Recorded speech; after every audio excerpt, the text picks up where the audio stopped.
Anime is infamous for being a medium full of amazing plots and character arcs, full of some of the most stunning storytelling in any medium of fiction, but on the flip side, anime is also famous for having some very, very lackluster endings. For some reason, the perfectly executed backflip that is so many of the best anime seem to end at best in a faceplant or at worst at a broken spine. And that's why whenever a show manages to stick the landing and really carry its momentum through to the ending, it's something worthy of praise, and it just so happens that I've had the pleasure to witness one of my favorite endings in anime in Cyberpunk Edgerunners. Also, a quick disclaimer, this video is like chock full of spoilers, and I won't really be explaining much about the plot for those of you unfamiliar with it, so just watch out. So, it's no secret that Edgerunners is a short series. It's only 10 episodes, with each going on for give or take 20 minutes, which is a noticeable departure from the usual trend of 12 episodes for a season of anime. But despite its relatively short length, this anime does a lot with its time. To understand what makes the ending of this show so special, let's talk about the characters for a moment. This anime, at least in terms of all the characters, is all about dreams. The world of Night City is full of oppression and abuse of the lower class. The upper class gains privileges and possessions beyond the wildest imaginations of those below them, while even middle-class families in this world have to work hard to even survive.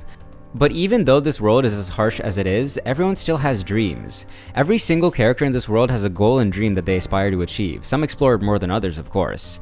However, the way that Night City is structured makes it almost impossible for anybody of a lower class to reach their goal without turning to a life of crime and danger.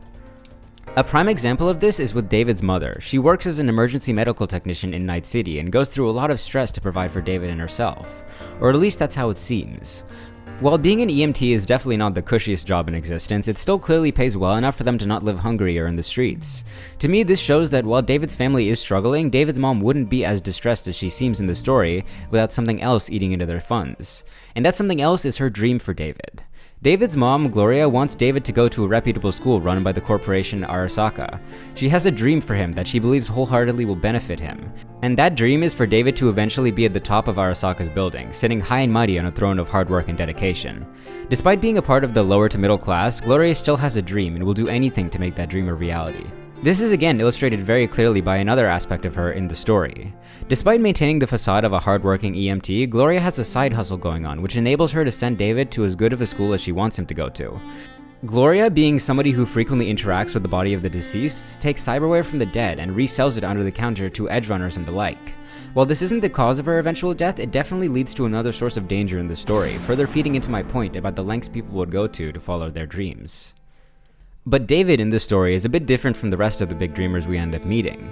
He still doesn't have a clear goal in life, which is fair because he's literally still a teenager, but it's still an important thing to call out, as in my opinion, his entire story, and by extension the entire story of the anime, is centered around this.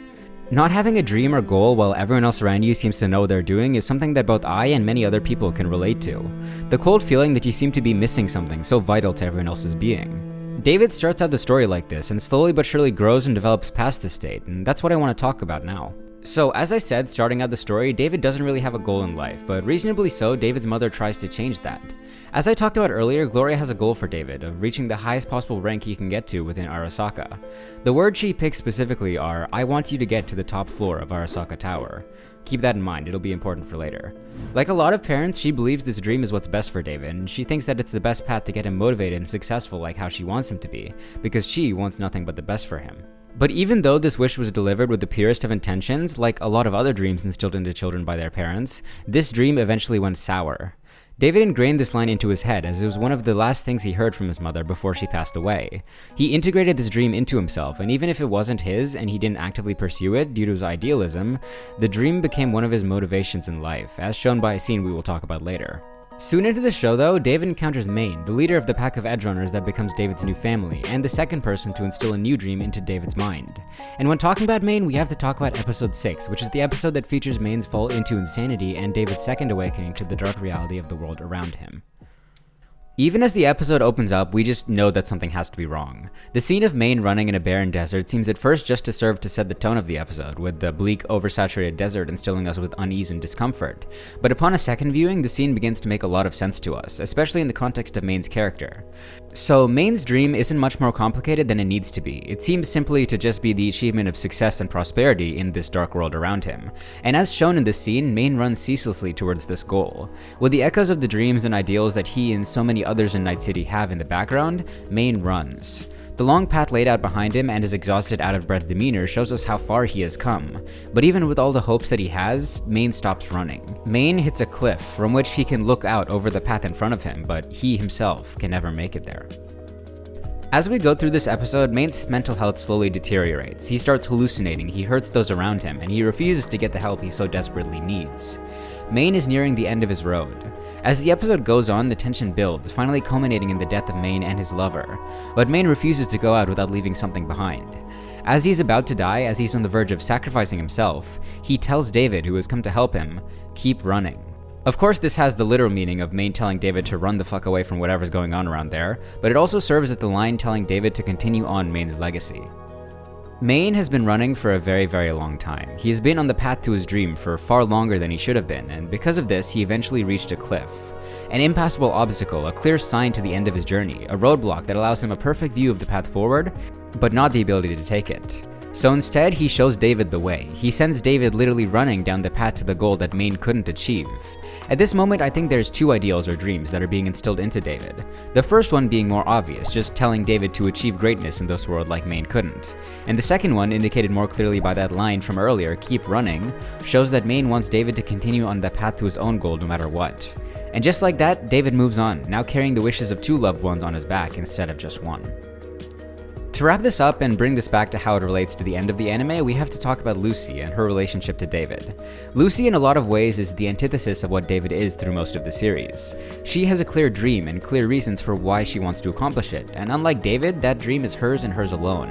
Her dream of going to the moon stands alone as a pure monolith to the idealized life that she envisions, in contrast to David, who lives his life as a repository of other people's dreams and wishes, at least until the end. Final call for spoilers ahead, by the way. I'll be talking very much in detail about the ending right now, so just consider yourself warned. David is of course the focus of the series, but another very important part of it is the love between him and Lucy. As we reach the ending, more and more hints get dropped to us that this story isn't going to end peacefully. From the slow descent into madness depicted in the episodes leading up to the last one, to the explicit warnings from the Ripper Doc that the moment David runs out of his meds, it would all be over, everything pointed to David getting the send-off we expected. But that doesn't mean he went down easy. In the last episode particularly, we get our suspicions confirmed that Maine and Gloria's dreams are still living on in David. One line in particular that stood out to me was when David clearly states to Lucy, "I couldn't save Mom or Maine, but I wanted to save you." The particular calling out of these two characters that clearly imprinted their dreams onto David further cemented the idea that he carries the legacy of those two with him to the end.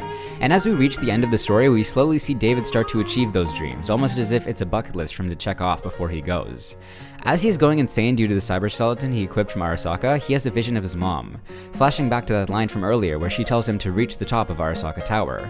In a few minutes, we see that accomplished in a literal sense, as David stands atop Arasaka Tower, barely clinging on to his already slipping sanity. Aside from being insanely heartbreaking to see David like this already shows how much the dreams of those close to him mean to David. This one line from his mom is so deeply merged into his head that he recalls it almost incessantly through the last episode.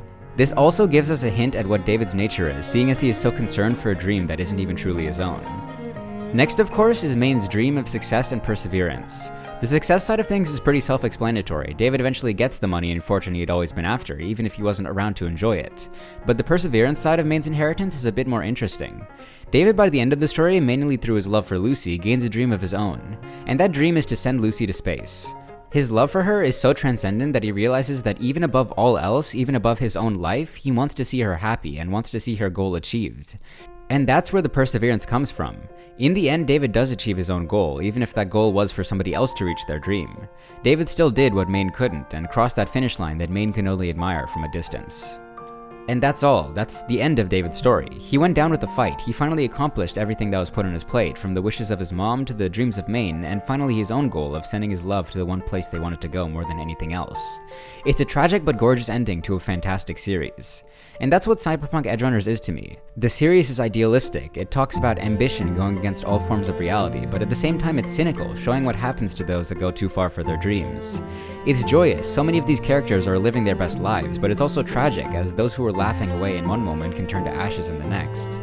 It's special. The story is so special, but it's still mundane. It's just about people and their struggles that are relatable and heart-wrenching. It's temporary. The more you get attached to the story, the more it will hurt you when it leaves, but it's still permanently etched into my heart and soul all the while. It's a story of extremes and of dreams and what anybody would give to reach them. Thanks for watching, guys. I hope you enjoyed. This was a pretty in-depth video compared to any of my other ones, but this series made me feel all deep and philosophical. So yeah, hope you enjoyed it, and I'll see you guys next week. Bye!